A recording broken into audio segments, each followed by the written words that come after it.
বঙ্গ বিজেপির কি হাতিয়ার এবার ত্রিফলা রণকৌশল?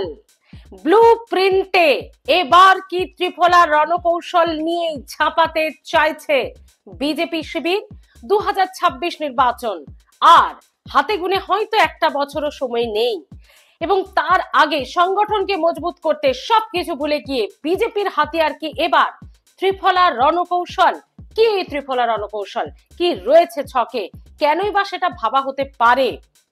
সমস্ত কিছু আলোচনা করব আপনাদের সঙ্গে, আর তারপর পুরো ভিডিওটি দেখে মন্তব্য করবেন আপনারা, যেটা প্রত্যেকটি ভিডিওতেই আপনারা করে থাকেন। আসুন বন্ধুরা, একটু আলোচনা করি আপনাদের সঙ্গে। ত্রিফলা রণকৌশল, বিজেপি শিবিরের ত্রিফলা রণকৌশল। আচ্ছা, যদি 2024 নির্বাচনের আগে বা পরে পরেই, আমি যদি সময়টা দিয়েই আপনাদেরকে বলি, শেষ কবে তিনজনকে একসঙ্গে দেখেছেন বলুন তো? শুভেন্দু, সুকান্ত এবং দিলীপ। না, দেখেননি। উত্তরটা হবে না, দেখেননি। শুধু দেখেননি নয়, কারোর মন্তব্যে যদি সাংবাদিকরা অপরজনকে জিজ্ঞাসা করেছেন, আচ্ছা দিলীপ দা বা শুভেন্দু দা বা সুকান্ত মজুমদার এই মন্তব্যটা কেন করলেন, তিনজনের মধ্যে যে কোনো একজনকে আরেকজনের মন্তব্য নিয়ে সটান উত্তর আমরা জানি না, আমি কি করে জানবো? এটা তার মন্তব্য, তিনিই বলতে পারবেন। উনি তো বড় মাপের নেতা। কেমন যেন একটা টোন টোন থাকতো। এটা কিন্তু যারা রাজনীতির কারবারিরা রয়েছেন, যারা রাজনীতি নিয়ে একটু নাড়াঘাটা করেন, তারা জানেন। এবং শুধু তাই নয়, রাজনীতির কারবারিরা তো এও বলেছিলেন বঙ্গ বিজেপিতে সংগঠন হবে কি করে, আছে তো তিনটে লবি, যারা প্রায় মুখ দেখা দেখি নেই বললেই চলে, একটু হাইকমান্ডের চাপে পড়ে কখনো একটু পাশাপাশি বসেন। এই যা, যখন দিল্লি থেকে লোকজন আসেন, বাকি কখনো একজন একসঙ্গে দেখা গেছে তাদের তিনজনকে? ঠিকই ধরেছেন। সেই ত্রিফলাই কি এবার ভোটের সামনে, অর্থাৎ ভোট মুখী হতে, অর্থাৎ 2026 বিধানসভা নির্বাচনে একেবারে জিততে মরিয়া হয়ে সব অভিমান, সব খারাপ লাগা, সব ক্ষোভ, সব দূরত্ব ভুলে গিয়ে একসঙ্গে হচ্ছেন? ত্রিমূর্তি কি এবার তাহলে একসঙ্গেই লড়বেন, একভাবে লড়বেন, এক কথায় লড়বেন? এও কি সম্ভব দেখা বঙ্গ বিজেপিতে? হয়তো সম্ভব হতে চলেছে। এবার বলি কেন কেন হয়তো বলছি, এবং কেন এটা হতে পারে তার ইঙ্গিত পাওয়া গেছে। এই তো কটা দিন আগে যাদের দুজনকে মুখোমুখি হতে দেখা যেত না, সেই দিলীপ ঘোষ তিনি পৌঁছে গেলেন রাজ্য বিধানসভায়, শুভেন্দু অধিকারীর কক্ষে।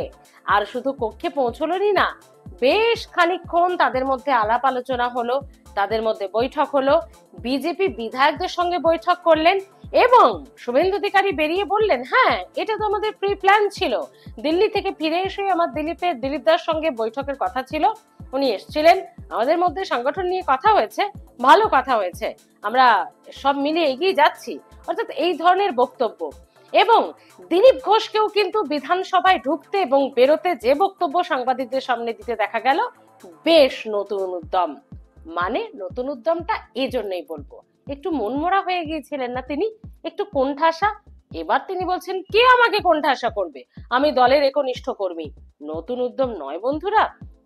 দুর্গাপুরে কীর্তি আজাদের কাছে তিনি হেরে যান, তার চেনা ছক, চেনা আসন, চেনা গড় মেদিনীপুর আসন হাতছাড়া হয়েছিল, কারণ তাকে মেদিনীপুর থেকে তিনি দাঁড়াননি, বা কেউ কেউ বলা ভালো যে বলেছেন তাকে দাঁড়াতে দেওয়া হয়নি, তাকে নাকি উল্টো দিকের লবি দুর্গাপুরে লড়তে পাঠিয়েছিল, পারেননি সেখানে, এবং মেদিনীপুরও হাতছাড়া হয় বিজেপির। তো সব মিলিয়ে তারপরেই দেখা গেল কোথাও একটু ক্ষোভ দেখাতে, কোথাও একটু দূরত্ব বজায় রাখতে দল থেকে কেমন যেন একটু দূরে দূরে চলছিলেন দিলীপ ঘোষ। অনেকে বলছিলেন তিনি কি আবার শুধু আরএসএস এর কাজেই ফিরে যাবেন, তিনি কি আর বিজেপির একেবারেই সামনের সারির নেতা হিসেবে থাকবেন না, এরকম একটা গুঞ্জন উঠেছিল। ঠিক তার কয়েক মাস পরেই দেখা গেল খড়গপুরে নিজের গড়ে গদা হাতে, একেবারে লাঠি হাতে কি করলেন, কেরামতি দেখালেন। দিলীপ ঘোষ যে মানসিক এবং শারীরিক ভাবে আজও কতটা ফিট, তার ছবি দেখা গেল একেবারে গদা হাতে লাঠি উঁচিয়ে, লাঠি হাতে কেরামতি কসরত করতে। একেবারে হই হই পড়ে গেল বিজেপির অন্দরে। দিলীপ দা দারুণ ব্যাপার। শুধু তাই নয়, রাস্তার উদ্বোধন করতে গিয়ে এক মহিলার সঙ্গে বাগবিদণ্ডাতেও তিনি জড়িয়ে পড়লেন, সেখানেও বুঝিয়ে দিলেন টাকা দিয়েছি, কেন উদ্বোধনে আসবো না, এবং এরকম নানান বিষয় তো দেখা যাচ্ছে। দেখুন, একটা বিষয় তো বলতেই হচ্ছে, রাজ্য সভাপতি হিসেবে দিলীপ ঘোষ, এমএলএ এমপি হিসেবে দিলীপ ঘোষ, তিনি কিন্তু তার সময়ে বিজেপিকে এইখান থেকে এই লেভেলে পৌঁছেছিলেন। এটা অতি বড় নিন্দুকেও কিন্তু, অতি বড় বিজেপি বিরোধীও কিন্তু স্বীকার করেন। সে কারণেই যখন বিজেপির রাজ্য সভাপতি নিয়ে এখন আবার কথা হচ্ছে যে কে হবে সুকান্ত মজুমদারের পরে, দিলীপ ঘোষের নাম বারবার উঠে আসছে। বিজেপির রাজ্য সভাপতি তিনি হন এমনটা চাইছেন বিজেপির অন্দরে খবর, এমনটাই বিজেপির লোকজনই।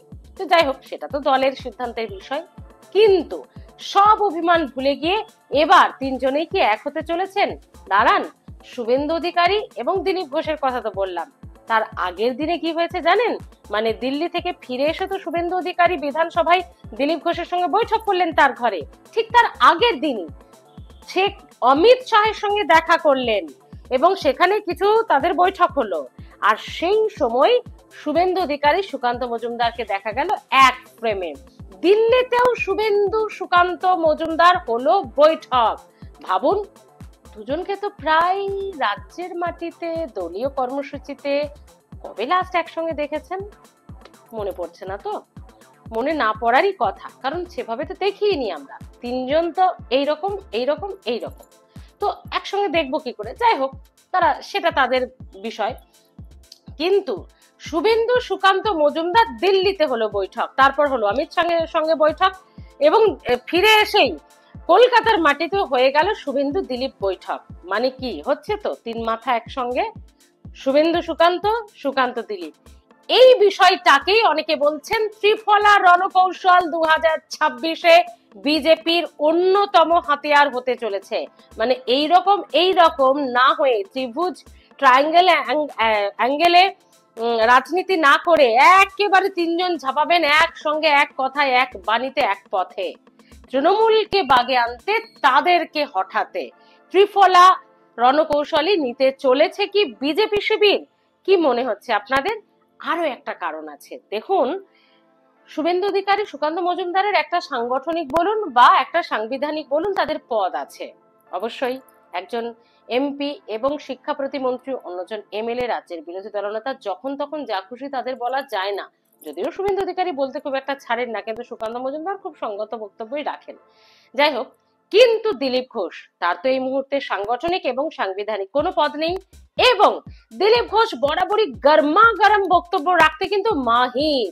দলের মধ্যে, নিচু তলার কর্মীদের মধ্যে তাদেরকে ভোকাল টনিক দিতে, তাদেরকে নতুন করে উজ্জীবিত করতে দিলীপ ঘোষের জুড়ি মেলা ভার। সেই দিলীপ ঘোষকেই কি এবার কাজে লাগাতে চাইছে বঙ্গ বিজেপি বা বিজেপি হাইকমান্ড? কারণ দিলীপ ঘোষ যদি গরমা গরম কথা বলে, যেটা তিনি স্বভাবসিদ্ধই ভঙ্গিতে বলে থাকেন, সেটাতে কোনো একটা খুব একটা চাপও হবে না, কারণ না তিনি সাংবিধানিক না কোনো সাংগঠনিক পদে আছেন। তো দিলীপ ঘোষ বিজেপি নেতা হিসেবে গরমা গরম কথা বললে, কর্মী সমর্থকদের উজ্জীবিত করলে বিজেপি ব্রিগেডেরই তো, গেরুয়া শিবিরেরই তো সুবিধা হবে, এবং সংগঠনকে মজবুত করতে দিলীপ ঘোষের তো জুড়ি মেলা ভার। তার আমলেই আমরা দেখেছি 3 থেকে 77 হতে, 0 থেকে 18 হতে।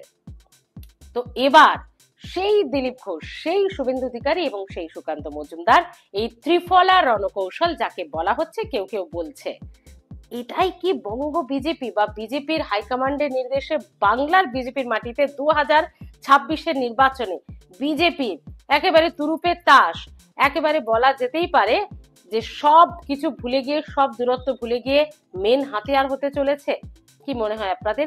তিনজনে যদি একসঙ্গে কোমর বেঁধে নামে, ভবানীপুর কি টলে যাবে? আপনাদের কি মনে হয়? অবশ্যই জানাবেন। আরো একটা কথা, ভবানীপুর বলতে মনে এলো, ভুলে যাচ্ছিলাম পয়েন্টটা। সুকান্ত মজুমদারকে জিজ্ঞেস করা হচ্ছিল, যখন বারবার ভবানীপুরে দাঁড়াবো, মুখ্যমন্ত্রীকে হারাবো, ওনার গড়ে গিয়ে ওনাকে হারাবো, তো এরকম যখন শুভেন্দু অধিকারী বলছেন, তখন সুকান্ত মজুমদারকে সাংবাদিকের প্রশ্ন ছিল, কি ভবানীপুরে কি শুভেন্দু অধিকারী দাঁড়াবেন? দাঁড়ালে কি হারাতে পারবেন? সুকান্ত মজুমদার কিন্তু খুব আশাব্যঞ্জকই উত্তর দিয়েছিলেন, খুব একটা তীর্যক উত্তর তিনি দেননি। তাহলে বন্ধুরা, সমীকরণ কি মিলছে? ত্রিফলা রণকৌশল কিভাবে দেখছেন অবশ্যই জানাতে ভুলবেন না। আপনাদের সুচিন্তিত মতামত, ভালো পরামর্শ অবশ্যই আমাদের এগিয়ে যেতে সাহায্য করবে, সুবিধা হবে, এবং আমাদের অবশ্যই ভালো লাগবে আপনারা যদি কমেন্ট করেন। আর হ্যাঁ, বঙ্গ বিজেপিতে এই ত্রিফলা রণকৌশল কতখানি কাজে লাগবে বা আদৌ সেটাই কি হচ্ছে, এই যে বিভিন্ন রকম বৈঠক এক ফ্রেমে তাদেরকে দেখা যাওয়া দীর্ঘদিন পরে, এটা কি 2026 নির্বাচনের আগে সব দ্বন্দ্ব, মানে বিজেপি বুঝে গেছে কি এটা, যে তৃণমূলের এগেনস্টে লড়তে তাদেরকে ক্ষমতা থেকে হটাতে ত্রিফলাকে এক হতে হবে, তিন মূর্তি ত্রিমূর্তিকে এক হতে হবে, তাছাড়া উপায় নেই। আর যদি বন্ধুরা তারা এক হয়, তাহলে কি সত্যি কেঁপে যাবে মাসনাদ?